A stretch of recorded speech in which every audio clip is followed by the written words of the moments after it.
the early 70s, OPEC didn't like what we were doing in Israel. Same old story. And so they cut off our oil supplies.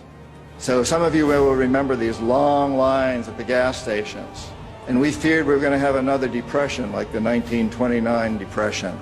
And so the U.S. Treasury Department came to me and other economic hitmen and said, listen, you know, we can't allow OPEC to blackmail us anymore. You guys got to come up with a plan so this will never happen again. We knew that that plan had to involve Saudi Arabia because it had more oil than anybody else. The deal we finally struck with the House of Saud was a deal whereby they would return almost all the money they made from selling oil to the United States invested in U.S. government securities.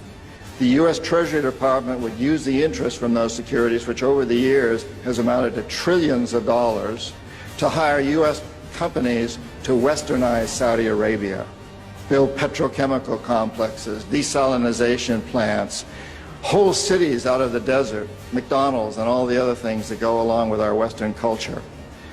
The House of Saud would also agree to keep the price of oil within limits acceptable to the oil companies, possibly not acceptable to you and me, but acceptable to the oil companies. And this is very, very important. They agree that they would never, ever sell oil for anything other than U.S. dollars. It was an amazing deal, the deal of the century.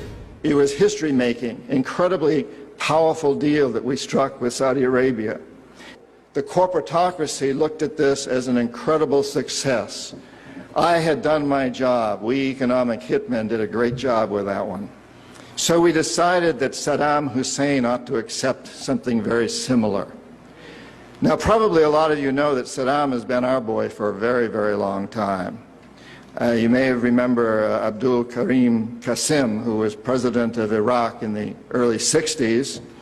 Qasim came up with a unique concept. He said, Iraqi oil ought to go to benefit the Iraqi people. How novel is that?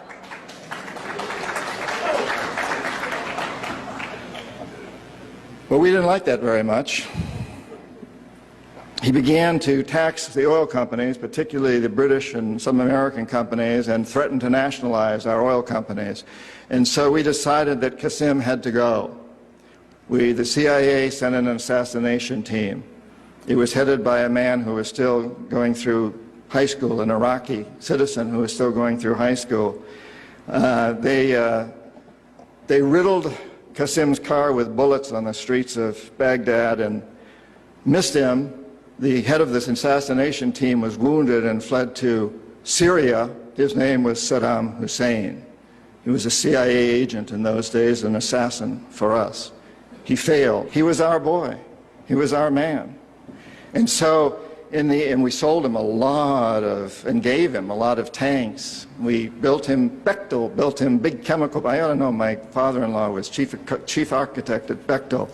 Built Saddam big chemical plants that were used, and we knew that they were used to make mustard gas and other chemical weapons that were being employed against the Kurds and later the Iranians. We knew this, but we sold him these things. You have to remember that Middle Eastern oil is the oil that's used by a great deal of Europe and China and Japan. If we control Middle Eastern oil, we control our biggest potential competitors, Japan, China, Europe. So it's very important that we do.